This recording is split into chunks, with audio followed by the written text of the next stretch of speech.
Hello student, मैं रमाकांत स्वागत करता हूं आज के इस वीडियो में, जिसमें हम लोग पढ़ने वाले हैं नंबर सिस्टम, जिसको आप लोग के बुक में दिया होगा रियल नंबर या फिर रेशनल नंबर, कुछ इस तरह का चैप्टर दिया होगा।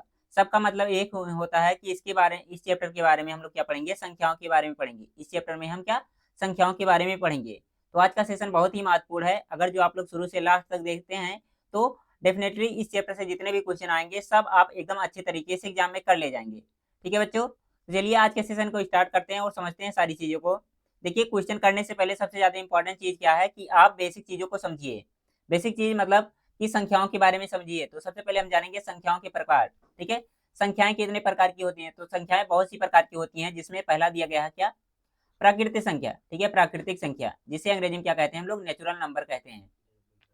ये क्या होती हैं? वही संख्याएं जिनसे हम वस्तुओं का गणना की जाती है। ठीक है, वही वस्तुएं मतलब वही संख्याएं जिनका प्रयोग हम क्या करते हैं, वस्तुओं की गणना करने में करते हैं, उन्हें क्या कहते हैं, हम प्राकृतिक संख्या कहते हैं। ठीक है, इसे क्या कहते हैं, नेचुरल नंबर। अगर जो कोई ऑब्जेक्ट दिया गया है उसको काउंट कर रहे हैं तो क्या हो जाएगा, वही हमारा नेचुरल नंबर हो जाएगा। ठीक है बच्चों, इसे किसे यन से रिप्रेजेंट करते हैं। अगर जो लिखा रहे यन इक्वल टू 1 2 3 4 5 6 7, तो इसका मतलब समझ लीजिएगा कि आप लोग क्या दिया गया है, ये प्राकृतिक संख्या दिया गया है। जैसे यहाँ पर इसका एग्जाम्पल दिया गया है। अब इसके बाद में बताया गया है शून्य को क्या प्राकृतिक संख्या हम नहीं मानते हैं, क्योंकि शून्य का प्रयोग हम वस्तुओं को गिनने में नहीं करते हैं। ठीक है, सबसे छोटी प्राकृतिक संख्या क्या है, होती है, एक होती है। ठीक है, ये सारी चीजें आप लोग एकदम अच्छे तरीके से याद कर लेंगे। इसका स्क्रीनशॉट भी करना चाहते हैं तो आप कर लीजिएगा और एकदम अच्छे तरीके से याद भी कर लीजिएगा। और सबसे महत्वपूर्ण बात यहाँ दिया गया है सॉरी बच्चों। तो देखिए, यहाँ सबसे महत्वपूर्ण बात दिया गया है कि प्राकृतिक संख्या में क्या होंगी, सभी संख्या जो होंगी किस तरह से धनात्मक होंगी। ठीक है, जितनी भी प्राकृतिक संख्या होती है क्या धनात्मक होती है। जैसे बात की जाए, यहाँ दिया गया 1 2 3 4 5। ठीक है, ये सब लिखे गए हैं, जो ये क्या होती है, हमारी प्राकृतिक संख्या होती है। प्राकृतिक संख्या हमेशा धनात्मक होता है। धनात्मक कहने का मतलब 1 लिख दें, 2 लिख दें, 3 लिख दें, तो ये सब क्या आ जाएंगी, धनात्मक आ जाएंगी। लेकिन जैसे -1 -2 -3, ये क्या होती है, ऋणात्मक होती है। तो इन्हें हम क्या प्राकृतिक संख्या नहीं कहेंगे। ठीक है बच्चों, आई होप आपको प्राकृतिक संख्या के बारे में समझ में आ गया होगा। जिनका प्रयोग हम वस्तुओं को गिनने में करेंगे उन्हें क्या कहेंगे हम लोग, उन्हें प्राकृतिक संख्या कहेंगे। ठीक है, आगे देखते हैं। इसके बाद में हम लोग आगे बढ़ेंगे थोड़ा सा और जानेंगे पूर्ण संख्या। ठीक है, पूर्ण संख्या क्या होता है, जिसे अंग्रेजी में आप लोग क्या कहते हैं, होल नंबर। ठीक है, अब देखिए क्या होता है ये। अगर जो प्राकृतिक संख्या दी गई, प्राकृतिक संख्या जो लिखा गया था कितना, 1 2 3 4, उसके बाद डॉट डॉट डॉट करके आगे बढ़ाया गया था। अगर जो इसी में क्या करें, हम शून्य को भी सम्मिलित कर लें, इसमें हम शून्य को भी सम्मिलित कर लें, तो क्या हो जाएगा, ये हमारा पूर्ण संख्या हो जाएगा। जैसे कि यहाँ पर डिफिनीशन में लिखा गया है, आप लोग इसको पढ़ना चाहते हैं तो पढ़ सकते हैं। बाकी इसको रिप्रेजेंट करने का तरीका क्या होता है, डब्लू होता है। ठीक है, इसको किससे, डब्लू से हम लोग रिप्रेजेंट करते हैं। डब्लू से दिखाते हैं कि हाँ, ये हमारा कौन सा संख्या है, होल नंबर है, यानी कि पूर्ण संख्या है। ठीक है बच्चों, जैसे यहाँ पर एग्जांपल दिया गया है 0 1 2 3 4 5 डॉट डॉट डॉट करके अनंत तक जाएंगे तो क्या हो जाएगा, ये हमारा होल नंबर हो जाएगा। ठीक है बच्चों, बाकी यहाँ बताया गया कि सबसे शून्य जो होगी सबसे छोटी और सबसे पहली क्या होगी, हमारी होल नंबर यानी कि पूर्ण संख्या होगी। सबसे छोटी और सबसे पहली क्या हो जाएगी, पूर्ण संख्या की बात की जाए तो क्या हो जाएगा, 0 हो जाएगा। ठीक है बच्चों, आई होप आपको ये भी समझ में आ गया होगा कि पूर्ण संख्या क्या होता है और प्राकृतिक संख्या क्या होता है। प्राकृतिक संख्या में अगर जो हम 0 को भी सम्मिलित कर लेंगे तो क्या हो जाएगा, हमारा पूर्ण संख्या हो जाएगा। अगर जो यहाँ तक समझ में आ गया है तो हम आगे बढ़ सकते हैं। इसके बाद में देखेंगे हम लोग आगे की सारी चीजें। आप लोग अगर जो समझ में आता है तो जल्दी से थम्स अप करके बोलेंगे यस सर समझ में आ गया। इसके बाद हम बोलेंगे आगे। ठीक है, जल्दी से थम्स अप करके सभी बच्चे बताएंगे कि यहाँ तक समझ में आ गया। आज हम लोग क्या करेंगे, बेसिक चीजों के बारे में केवल पढ़ेंगे, संख्याओं के बारे में पढ़ेंगे। क्वेश्चन हम लोग अगर जो टाइम रहा तो आज की क्लास में करेंगे, नहीं तो हम क्या करेंगे, कल की क्लास में सारे क्वेश्चन करेंगे। ठीक है बच्चों, आपको मालूम होना चाहिए कि आपकी ये डेली क्लास कितने बजे मिलेगी, 6:30 पर डेली मिलेगी। तो आप इसी टाइम के अकॉर्डिंग जरूर से जरूर डेली ज्वाइन होते रहिएगा। बाकी ये क्लास सुबह में भी इसी टाइम पर मिलती है, 6:30 AM पर। ठीक है, एक क्लास सुबह में मिलती है और दूसरी क्लास शाम में। सुबह वाली क्लास कौन पढ़ाते हैं आपको, सुग्रीव सर पढ़ाते हैं। कल से मैं टाइम टेबल भी आपके लिए लेकर आऊंगा, जिसमें दिखा दूंगा कि कब कब क्लासेज आपकी चलती हैं। ठीक है बच्चों, आगे बढ़ जाए इसके बाद अगले सेशन पर। उसके बाद में देखेंगे हम लोग अगला क्वेश्चन, अगला क्वेश्चन नहीं, अगला थ्योरम हमारा जो होगा, अगला क्या हमारा, पूर्णांक संख्या। ठीक है, पूर्णांक संख्या क्या होता है, जिसे अंग्रेजी में क्या कहते हैं, इंटीजर नंबर। ठीक है, अगर जो देखिए संख्याएं लिखी गई क्या, प्राकृतिक संख्या में सम्मिलित शून्य को सम्मिलित कर दिए तो हम क्या हो गया, पूर्ण बना। ठीक है, प्राकृतिक संख्या 1 2 उसके बाद 3, इस तरह से डॉट डॉट डॉट करके लिखा गया था। इसमें 0 को सम्मिलित कर लिए तो क्या हो गया, ये हमारा पूर्ण संख्या हो गया। अगर जो इन्हीं संख्याओं को क्या करें, माइनस में लिख दें। ठीक है, जैसे लिखा गया 1 2 3, इसको क्या करें, अगर जो हम माइनस में लिख दें, ठीक है, तो क्या हो जाएगा, हमारा यही हो जाएगा पूर्णांक संख्या। -2 -3 डॉट डॉट करके इधर भी आगे बढ़ सकते हैं, इधर भी बढ़ सकते हैं। तो जैसे यहाँ पर इंटीजर नंबर का एग्जाम्पल दिया गया, इसे आई से रिप्रेजेंट करते हैं हम लोग, आई से प्रदर्शित करते हैं। बाकी अगर जो डिफिनेशन आप पढ़ना चाहते हैं तो पढ़ सकते हैं। अगर जो धनात्मक और ऋणात्मक दोनों में हो जाएंगी, क्या हो जाएंगी, पूर्ण संख्या, तो उन्हें क्या कहेंगे, पूर्णांक संख्या कहेंगे। ठीक है ना बच्चों। बाकी एग्जाम में लिखने को नहीं आएगा इन सब का डिफिनेशन लिखने को नहीं आएगा, तो फिर क्या आएगा एग्जाम में, आएगा कि आप क्वेश्चन इनसे रिलेट करके आएगा। ठीक है, इनसे बना करके क्वेश्चन पूछा जाएगा। ठीक है, कि इतने पूर्णांकों का योग इतना दिया गया है, इतनी सम संख्याओं का योग इतना दिया गया है, तो इतने विषम संख्याओं का योग इतना दिया गया है, तो इस तरह से क्वेश्चन बना करके दिए जाते हैं। ठीक है ना। आगे बढ़ते हैं, हम देखेंगे आगे। फिर यहाँ पर देख लीजिए क्या होता, नेक्स्ट हमारा टॉपिक है क्या, सम संख्या। ठीक है, सम संख्या क्या होता है, सम संख्या ऐसी संख्या क्या हो जो दो से पूर्णतः विभाजित हो। ठीक है, जो दो से क्या हो जाए, पूर्णतः विभाजित हो जाए। ठीक है, उसे क्या कहेंगे हम लोग, सम संख्या कहेंगे। ठीक है, जैसे लिखा जाए कितना, 2 4 6 8। ठीक है, ये सब क्या होंगी, हमारी सम संख्याएं हो जाएंगी। सम संख्या को अंग्रेजी में क्या कहते हैं हम लोग, इवन नंबर कहते हैं। अगर जो किसी संख्या के अंत में, ठीक है, 2 4 6 8 और 0, ये सारी संख्याएं देखने को मिल जाए, तो उन्हें क्या कह देंगे, हम सम संख्या कह देंगे। जैसे यहाँ पर लिखा गया 8, अंत में देखेंगे, अंत में 8 लिखा गया, तो ये क्या हो जाएगा, सम संख्या हो जाएगा। यहाँ पर लास्ट में 2 लिखा गया है, तो 2 क्या है, ये भी सम संख्या हो जाएगा। इसी प्रकार से यहाँ देखेंगे 0 लास्ट में दिया गया, तो सम संख्या हो जाएगा। ठीक है, जितनी लंबी चौड़ी संख्या लिख लीजिए, लास्ट में क्या कर दीजिएगा, अगर जो 0 कर देंगे तब सम हो जाएगा, 8 कर देंगे तब भी सम हो जाएगा, 6 कर देंगे तब भी सम होगा, 4 करेंगे तब भी सम होगा, और 2 क्या होगा, तब भी सम होगा। तो सम संख्या पहचानने का तरीका आपको मैंने बता दिया। आई होप आपको मालूम भी हो, पहले से रहा भी होगा। अगर जो नहीं मालूम था तो क्या करेंगे, इसको याद कर लेंगे। ठीक है, जिन संख्याओं के अंत में 2 4 6 8 और 0 दिखाई देंगे, उन्हें क्या कहेंगे हम लोग, इवन नंबर यानी कि सम संख्या कहेंगे। ठीक है, बाकी विषम संख्या के बारे में अगर जो चर्चा की जाए तो इसका अपोजिट होता है। ठीक है, जिसे विषम संख्या कैसे इसे कहते हैं, यहाँ पर देखा जाए तो ये ऐसी संख्या है जिनके अंत में, ठीक है, जिनके अंत में क्या लिखा रहा है, 1 3 5 7 और क्या 9 दिखे, तो इनका पहचान हो जाएगा ये। ठीक है, बाकी अगर जो दो से जो संख्या विभाजित नहीं होगी, 2 से विभाजित नहीं हो जाएगी, उसे क्या कहेंगे हम लोग, कहेंगे विषम संख्या। ठीक है, डिफिनीशन नहीं आएगा, लेकिन से पहचानने का तरीका पूछ सकता है कि कौन सी संख्या सम है, कौन सी संख्या विषम है। ठीक है बच्चों, तो आप लोग जरूर से जरूर पहचान करके बताइएगा एग्जाम में। ठीक है, अगर जो अंत में कितना, 1 3 5 7 और 9, ठीक है, कुछ भी दिखा तो क्या कह देंगे, इसको कहेंगे हम लोग विषम संख्या। जैसे 7 लिखा गया विषम, 5 लिखा गया विषम, 1 लिख दिया गया लास्ट में, तो क्या हो जाएगा, ये भी विषम हो जाएगा। ठीक है ना बच्चों। और एग्जाम्पल लिखना चाहें तो जैसे लिख दिया मैंने 2, उसका बाद लिख दिया 3 5 4 5, उसका बाद कितना 6, कुछ भी लिख दीजिए, लास्ट में कितना आना चाहिए, या तो 1 लिख दीजिए तो क्या हो जाएगा, विषम हो जाएगा। अगर जो लास्ट में हमने 5 लिख दिया तब भी विषम, 7 लास्ट में रख दिया तब भी विषम, 9 रख दिया तब भी क्या हो जाएगा, विषम हो जाएगा। ठीक है, तो सम विषम का खेल आपको समझ में आ गया होगा, ऑड इवन का। ठीक है, ऑड मतलब क्या होता है, हमारा विषम होता है, और इवन मतलब क्या होता है, सम होता है बच्चों। आई होप ये समझ में आ गया होगा। अगर समझ में आया तो हम लोग आगे बढ़ते हैं और देखेंगे आगे क्या है हमारा। जैसे देखिए यहाँ पर आगे परिमेय संख्या। ठीक है, परिमेय संख्या यानी कि रेशनल नंबर क्या होता है, इसके बारे में समझना बहुत ही महत्वपूर्ण है। एग्जाम में इससे रिलेटेड क्वेश्चन भी आते रहते हैं कि कौन सी संख्या हमारा रेशनल नंबर है, यानी कि कौन सी संख्या परिमेय है। देखिए ऐसी संख्या है जिन्हें हम क्या करते हैं, पी बाई क्यू के रूप में लिख सकते हैं। ठीक है, उन्हें क्या कहते हैं, परिमेय संख्या कहते हैं, जहाँ कंडीशन होता है कि क्यों, ठीक है, पी और क्यू क्या हो, ये पूर्णांक हो, और क्यू नॉट इक्वल टू क्या होना चाहिए, 0 होना चाहिए। क्यों, अगर जो 0 के बराबर होगा तभी, अगर जो 0 के बराबर नहीं होगा तभी हम क्या मानेंगे, इसको हम लोग मानेंगे परिमेय संख्या। जैसे एग्जाम्पल में लिखा गया 3/5 7/9, ये क्या हो जाएंगी, हमारी परिमेय संख्या हो जाएंगी। इसके अलावा और भी एग्जाम्पल देखना चाहे, जैसे लिख दें 1 लिख दें तो क्या हो जाएगा, परिमेय हो जाएगा। 2 लिख दें तब भी परिमेय हो जाएगा। ठीक है, 2/5 लिख दें तब भी क्या हो जाएगा, परिमेय हो जाएगा। माइनस का 1 लिख दें तब भी परिमेय है, माइनस का 2 लिख दें तब भी परिमेय है, माइनस का 4 लिख दें तब भी परिमेय है। ठीक है, ये सारी संख्याएं क्या है, परिमेय संख्या। लेकिन से अगर जो बात की जाए 0 की, तो 0 कौन सी संख्या होती है बच्चों, आप लोग बताएंगे 0 किस प्रकार की संख्या है, सम है या विषम है। ठीक है, 0 सम या विषम बाद में बताएंगे, उससे पहले बताइए आप लोग ये क्या है। ठीक है, परिमेय है कि अपरिमेय है। तो 0 क्या होता है, हमारा परिमेय संख्या होता है। क्यों होता है, क्योंकि 0 को हम 0/1 लिख सकते हैं। ठीक है, और ऊपर वाला भी पूर्णांक है, नीचे वाला भी पूर्णांक है, और नीचे 0 नहीं आना चाहिए, तो नीचे 0 भी नहीं आ रहा, क्योंकि स्थान पे 0 नहीं होना चाहिए, तो क्या हो जाएगा, ये हो जाएगा 0 0, क्या हो जाएगा हमारा, परिमेय संख्या हो जाएगा। ठीक है बच्चों, क्या हो जाएगा, परिमेय संख्या हो जाएगा। ठीक है ना। बाकी और एग्जांपल देखा जाए, जैसे अगर जो अंडर रूट में हमने लिख दिया कितना 4, तो क्या हो जाएगा, ये भी हमारा परिमेय होगा, क्योंकि इसको सॉल्व करेंगे तो कितना आ जाएगा, इसका मान 2 आ जाएगा। इसी प्रकार से और एग्जांपल देख लें, जैसे लिखे अंडर रूट में 9, ठीक है, इसको सॉल्व करेंगे कितना आएगा, 3 आएगा, तो ये भी क्या हो जाएगा, हमारा परिमेय संख्या हो जाएगा। ठीक है, यहाँ पर लिखा गया प्रत्येक पूर्णांक संख्या को हम परिमेय संख्या कहते हैं। ठीक है, या होती हैं। ठीक है, जितनी भी क्या रहेंगी, हमारी पूर्णांक संख्या रहेंगी। पूर्णांक संख्या में 0 भी चलता है, प्लस भी चलता है, माइनस भी चलता है। ठीक है, इन सबको क्या कहेंगे हम लोग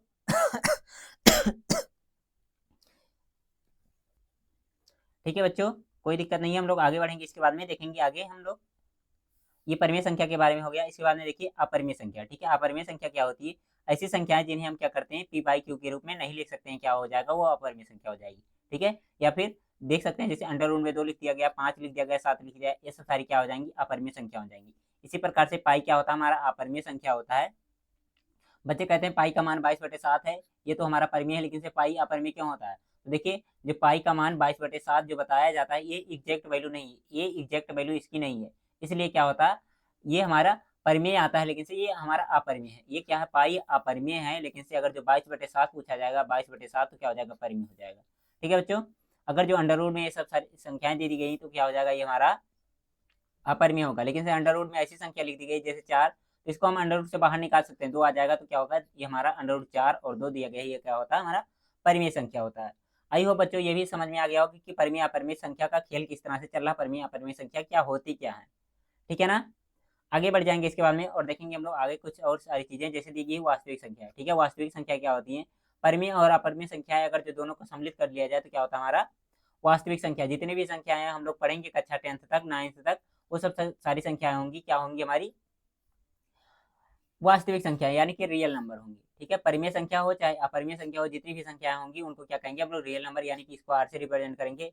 जैसे अंडर रूट 5 लिख दिया जाए तो ये क्या हमारा अपरिमेय है, 7/4 क्या परिमेय है, 1/2 क्या हमारा, ये भी हमारा परिमेय है। पाई अपरिमेय है, माइनस का 1 परिमेय है, 0 परिमेय है, 5 भी परिमेय है। तो इन सबको अगर जो लिख दिया जाए, ये जितनी भी संख्याएं लिख देंगे उन क्या हो जाएंगी, हमारी वास्तविक संख्या के अंतर्गत आ जाएंगी। आप लोग क्लास 10th तक, ठीक है, 10th तक जितने भी संख्याओं के बारे में पढ़ेंगे केवल लेंगी वो परिमेय संख्या, यानी कि परिमेय संख्या और अपरिमेय संख्या रहेंगी। इनके कंपेरिजन को क्या कहते हैं हम लोग, रियल नंबर यानी कि वास्तविक संख्या कहते हैं। ठीक है, लेकिन से कक्षा 11 में जाएंगे तो वहां से आप लोग को पढ़ना रहेगा अवास्तविक संख्या, जिसे कहते हैं इमेजिनरी नंबर। ठीक है, इमेजिनरी नंबर के बारे में वहां से हम लोग पढ़ना स्टार्ट करेंगे 11 में, जब आप लोग जाएंगे तब, अगर जो मैथ लेते हैं तो वहां पर। ठीक है, बाकी बायोलॉजी ले लेंगे तो कोई दिक्कत ही नहीं है। ठीक है ना बच्चों, बाकी इसके बाद में देखेंगे और सारी चीजें, जैसे देखिए भाज्य और अभाज्य संख्या क्या होती है। संख्याओं के बारे में आज हम लोग एकदम अच्छे तरीके से कंप्लीट करेंगे। ठीक है, भाज्य संख्या क्या होता है, अभाज्य संख्या क्या होता है। ठीक है, तो देखिए इसके एग्जाम्पल लिखे गए 4, 6, उसके बाद में 8, उसके बाद कितना 9, 10। ठीक है, ऐसी संख्या है जिन्हें क्या करते हैं हम लोग, भाग देने पर पूर्णतः विभाजित हो जाती है, उन्हें क्या कहते हैं, भाज्य संख्या कहते हैं। लेकिन से ऐसी संख्या है जिन्हों को हम भाग देते हैं तो वो पूर्णतः कटती नहीं, तो क्या हो जाती है, अभाज्य संख्या है। ठीक है, इसमें अगर जो फैक्टर की बात की जाए तो इसमें 2 से अधिक फैक्टर मिल जाएंगे। जैसे इसका फैक्टर किया जाए तो कितना हो जाएगा, 2 × 2। इसको लिखना चाहें तो 2 × 3 लिख सकते हैं। इसी प्रकार से इसको लिखेंगे, कितना हो जाएगा, 2 × 2 × 2। ठीक है, इसका फैक्टर कर सकते हैं, लेकिन से इसका फैक्टर हम लोग नहीं कर सकते, इसका फैक्टर नहीं कर सकते।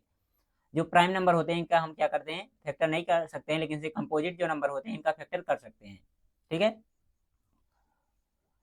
तो इसका एग्जाम अगर जो आप लोग डिफिनेशन लिखना है, डिफिनेशन तो लिखने नहीं आएगा, लेकिन बस पहचाना रहेगा। ठीक है, कि ये भाज्य क्या होता है, अभाज्य क्या होता है। तो आई होप आपको समझ में आ गया होगा कि भाज्य क्या होता है, अभाज्य क्या होता है। ठीक है, कंपोजिट एंड प्राइम नंबर। ठीक है बच्चों, आगे बढ़ जाए इसके बाद में, अगर जो यहाँ तक आपको समझ में आया है तो जल्दी से थम्स अप करके बोलेंगे हाँ समझ चुके हैं हम लोग प्राइम नंबर और कंपोजिट नंबर के बारे में। ठीक है बच्चों, जल्दी से बताइए आप लोग। अभाज्य संख्या मतलब जिसको भाग देंगे तो वो पूर्णतः विभाजित नहीं होगा। जैसे लिख दिए 23 लिखा गया, कितना लिखा गया, 23 लिखा गया, यहाँ पर देख रहे हैं हम लोग 23। ठीक है, अब किसी संख्या से भाग दीजिए, किसी जो मर्जी वो संख्या भाग दीजिए, स्वयं नहीं होना चाहिए। ठीक है, 23 छोड़ करके और किसी भी संख्या से भाग दीजिए, अगर जो ये क्या हो रहा है, नहीं विभाजित हो रहा है, ठीक है, तो क्या हो जाएगा, हमारा अभाज्य हो जाएगा पूर्णतः। और क्या, अगर ये विभाजित हो गया कहीं तो क्या हो जाएगा, हमारा भाज्य। जैसे 18, ठीक है, 18 को 2 से भाग देंगे, ये 9 बार में कट जाएगा। 4 से नहीं कटेगा, लेकिन से 3 से भाग देंगे, 3 × 18 फिर भी कट जाएगा। ठीक है, तो ये सब कट जाते हैं, लेकिन से 23 को किसी से भाग देंगे कटेगा ही नहीं। तो ये किस कंडीशन में आ जाएगा, ये हमारा आ जाएगा 23 अभाज्य संख्या के कैटेगरी में, यानी कि प्राइम नंबर के। ठीक है ना, आगे देखिए यहाँ पर दिया गया है विभाज्यता का नियम आ गया। इससे पहले देखिए कोई और एक टॉपिक होना चाहिए था, कोई दिक्कत नहीं, विभाज्यता का नियम ही पढ़ लेते हैं हम लोग, विभाज्यता का नियम। ठीक है, विभाज्यता का नियम मतलब कोई संख्या 2 से कब कटेगी, कोई संख्या 4 से कब कटेगी, कब 6 से कटेगी, कब 3 से कटेगी, इन सब के बारे में आपको जानना जरूरी है। बहुत से बच्चे तो जानते ही भी हैं, लेकिन से जो बच्चे नहीं जानते हैं उनके लिए इंपॉर्टेंट है, जो जानते हैं उनका आज रिवीजन हो जाएगा। क्या आप लोग जानते हैं, जल्दी से बताएंगे आप लोग, विभाज्यता का नियम कभी पढ़े हैं कि नहीं पढ़े हैं? विभाज्यता का नियम, तो देखिए 2 से विभाज्यता का नियम क्या होता है, अगर जो किसी संख्या का इकाई अंक कितना लिखा रहे, 2 लिखा रहे, 0 लिखा रहे, 2 लिखा रहे, 4, 6, 8, ठीक है। अगर जो किसी संख्या के अंत में इतनी सारी संख्याएं दिखेंगी तो क्या हो जाएगा, वो हमारा 2 से पूर्णतः विभाजित होगा, ठीक है, पूर्णतः विभाजित होगा। जैसे लिखा गया है 0, ठीक है, लास्ट में 0 लिखा गया है, तो ये पूरी संख्या क्या होंगी, 2 से कट जाएंगी। इसी प्रकार से इसको देखा जाए, लास्ट में 4 लिख दिया गया तो ये भी क्या होगा, 2 से कट जाएगा। लेकिन से यहाँ पर देखेंगे क्या लिखा गया है, लिख दिया गया 5, ठीक है, बीच में क्या लिख दिया गया 5, तो ये क्या होगा, हमारा 2 से नहीं कटेगा, ये 2 से नहीं कटेगा, ठीक है। यहाँ पर 6 लिखा गया है तो 6 आना चाहिए, दिया गया है तो क्या हो जाएगा, ये कट जाएगा। एक एग्जाम्पल यहाँ पर जो दिया गया है क्या अलग है, बाकी सब क्या हमारे विभाजता का नियम का फॉलो करेंगे, ठीक है। बाकी मैं कुछ एग्जाम्पल और दे रहा हूँ, आप लोग इसको बताएंगे कि 2 से विभाजित होगा कि नहीं।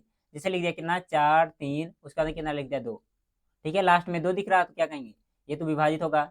इसी प्रकार से लिख दिया हमने कितना 4, 3, उसका कितना लिख दिया 5, तो ये क्या हो जाएगा, लास्ट में 5 दिख रहा, 5 इसमें से मैच ही नहीं कर रहा तो क्या हो जाएगा, ये हमारा नहीं होगा, ठीक है, 2 से विभाजित नहीं होगा। अगर जो क्या है लास्ट वाली संख्या 2 से विभाजित है तो ये सारी संख्या भी विभाजित हो जाएंगी, या फिर इन संख्याओं को याद कर लीजिए, लास्ट में ये सारी संख्या दिखेंगी तो 2 से हमारा विभाजित होगा ही, ठीक है ना बच्चों। बाकी आगे बढ़ेंगे, 3 से विभाजता का नियम पढ़ेंगे, बहुत ही महत्वपूर्ण है 3 से विभाजता का नियम। इससे क्वेश्चन भी पिछले साल आए थे, बहुत ही मोस्ट इंपॉर्टेंट। तब यहाँ पर 5 स्टार बना लीजिए, इस पर 5 स्टार, क्योंकि इतना इंपॉर्टेंट कोई है ही नहीं विभाजता के नियम में, 3 विभाजता नियम, ठीक है। 3 से विभाजता का नियम क्या होता है, इसमें हम लोग क्या करते हैं, अगर जो संख्याओं का योग, ठीक है, जो दी गई है संख्याएं, इनका योग कर लें और 3 से विभाजित है, 3 से पूर्णतः विभाजित है, तो क्या हो जाएगा, ये भी 3 से विभाजित हो जाएगा। जैसे काउंट करें इसको, देखिए कितना हो जाएगा, 6, 4, 10, 2, 12, ठीक है, 12 3 से विभाजित होता ना बच्चों, 12 3 से विभाजित होता तो ये भी संख्या 3 से विभाजित हो जाएगी। इसी प्रकार से इसको काउंट करेंगे, देखेंगे कितना हो जाएगा, ये हमारा 5, 3, 8, 2, 10, 5, 15, ठीक है, 15, यहाँ पर मैं लिख दे रहा हूँ 15, 15 3 से विभाजित होता तो ये भी क्या हो जाएगा, 3 से विभाजित होगा। इसी प्रकार से यहाँ से देखेंगे कितना हो जाएगा, 4, 3, 7 और 7 त्रिका 21, ठीक है, 21, 21 3 से विभाजित होता तो ये भी क्या हो जाएगा, 3 से विभाजित हो जाएगा। बस जितनी संख्या दी गई सबको जोड़ दीजिए, अगर जो जोड़ने पर क्या हो रहा है, 3 से विभाजित हो रहा है, तो सारी संख्या जितनी भी संख्या दी गई है 3 से विभाजित हो जाएंगी। क्या बात समझ में आई इतनी आपको? अगर जो समझ में आया तो बोलेंगे यस सर समझ में आ गया, हम आगे बढ़ेंगे इसके बाद। आसान, बहुत ही आसान है, बस आपको समझने की देरी है। जैसे इसमें क्वेश्चन किस तरह से आते हैं, कल के क्लास में हम लोग डिस्कस करेंगे, आज केवल थ्योरी में बता रहा हूँ। जैसे लिखा रहेगा, कितना लिखा रहेगा, यहीं से कोई एग्जांपल ले ले रहे हैं। जैसे लिख दिया गया कितना 4, उसका अंदर लिख दिया गया स्टार, उसका अंदर कितना लिख दिया गया 1, उसका अंदर कितना फिर से 1। अब पूछेगा स्टार के स्थान पे अगर जो ये संख्याएं 3 से विभाजित हैं तो स्टार के स्थान पे कौन सी संख्या होगी, स्टार के स्थान पे कौन सी छोटी से छोटी संख्या होगी। तो आप क्या लिखेंगे, यहाँ पर देखिए जोड़ेंगे हम, 4, 1, 5 और कितना हो गया, ये हो गया 6, ठीक है, 4 और 2 कितना हो गया 6, 6 3 से विभाजित हो जाता है, लेकिन से यहाँ पर कोई एक और संख्या लिखिए जिसको जोड़ने पर 3 से विभाजित हो जाए। अगर जो 0 रख देंगे तो क्या हो जाएगा, 4, 0, 1, 1, ठीक है, इनको जोड़ेंगे कितना, तब भी 6 आएगा, 6/3, तो इसके स्थान पे 0 रख सकते हैं। सबसे छोटी संख्या कितनी हो जाएगी, 0, तो 400 जो दिया गया 4011, ठीक है, 4011 3 से विभाजित हो जाएगी। कल की क्लास में हम लोग जब करेंगे एमसीक्यू क्वेश्चन तो वहां से आप लोग अच्छे तरीके से इसको कर सकते हैं, ठीक है ना बच्चों। बाकी 4 की विभाजता का नियम भी पढ़ लेते हैं हम लोग आज।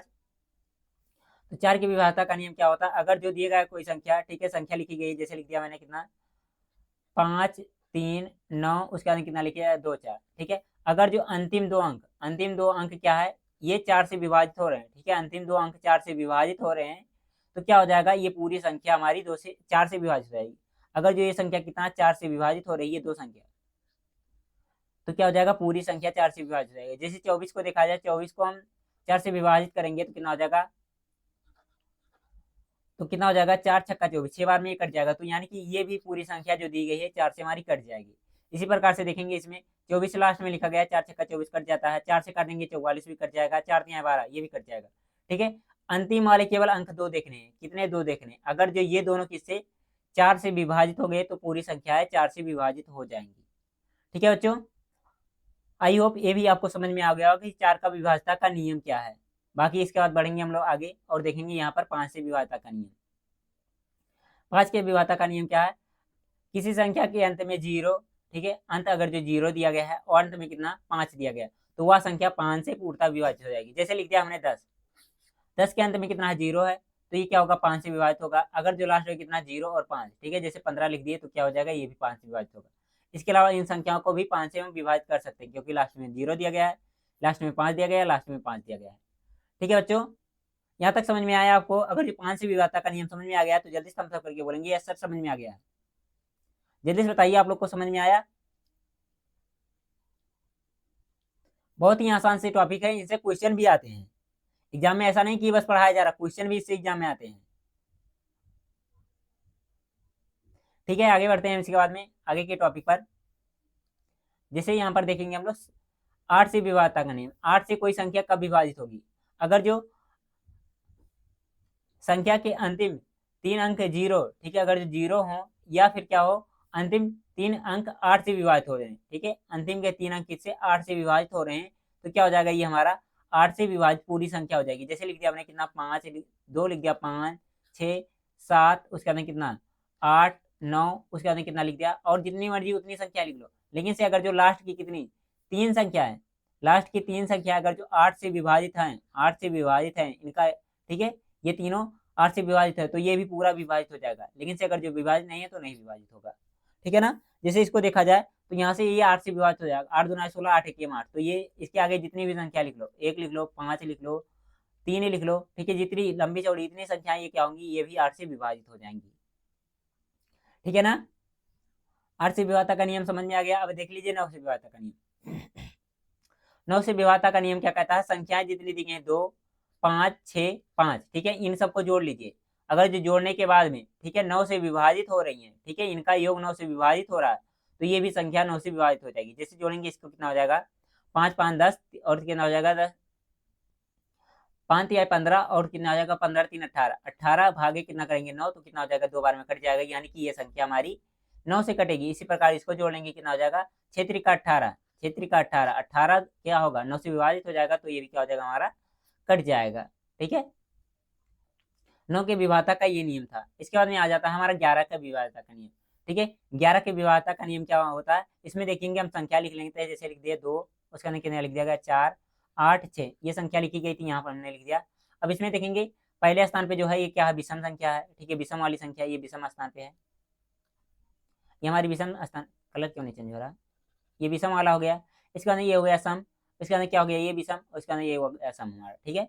तो यहाँ पर देखेंगे हम लोग जानते क्या है कि सम को एक तरफ जोड़ लीजिए, ठीक है, सम को एक तरफ जोड़ लीजिए और विषम वाले को एक तरफ जोड़ लीजिए, ठीक है, दोनों का अंतर, ठीक है, पहले दोनों को जोड़िए, कितना हो जाएगा, ये हो जाएगा हमारा 8 2 10 हो जाएगा, और ये कितना हो जाएगा हमारा 8 2 10, और 6 4 कितना हो जाएगा 10। अगर जो दोनों का अंतर कितना 0 आ रहा है, ठीक है, दोनों का अंतर 0 आ रहा है, तो संख्या क्या होगी हमारी 11 से विभाजित हो जाएगी। या फिर अगला कंडीशन क्या होता है, अगर जो इनका योग, ठीक है, अगर जो इनका इनका अंतर निकाल रहे हैं वो क्या आ रहा है 11 से विभाजित होने वाली संख्या आ रही, तो क्या हुई तब भी ये होगा हमारा, तब भी ये क्या होगा हमारा इससे विभाजित हो जाएगा, ठीक है ना बच्चों, तब भी 11 से विभाजित हो जाएगा। चाहे 0 आ जाए, चाहे 11 से विभाजित होने वाली संख्या, 11 से कौन सी संख्या है 121 आ गया, या फिर कोई और संख्या आ गई जो 11 से विभाजित होगी, तो यह है 11 का विभाज्यता का नियम। आई होप बच्चों ये भी समझ में आ गया हो कि 11 का विभाज्यता का नियम क्या होता है। अगर जो समझ में आया है तो अभी तक आपने लाइक नहीं किया तो जल्दी से लाइक कर दीजिए। आज की विभाज्यता के नियम के जितने भी थे मैंने समझा दिया है। अगर जो आपको जहां भी डाउट होगा कमेंट करके बताएंगे, उसको मैं अगली क्लास में फिर से सॉल्व करवा दूंगा। जल्दी से थम्स अप करके बताइए आज का सेशन समझ में आया। जितने सारे टॉपिक थे मैंने आज के सेशन में सब कुछ समझा दिया है। अगर जो समझ में आया है तो आप लोग लाइक करिएगा, शेयर करिएगा, सब्सक्राइब करिएगा। फिर मिलते हैं हम लोग कल की क्लास में। थैंक यू बच्चों, बाय बाय।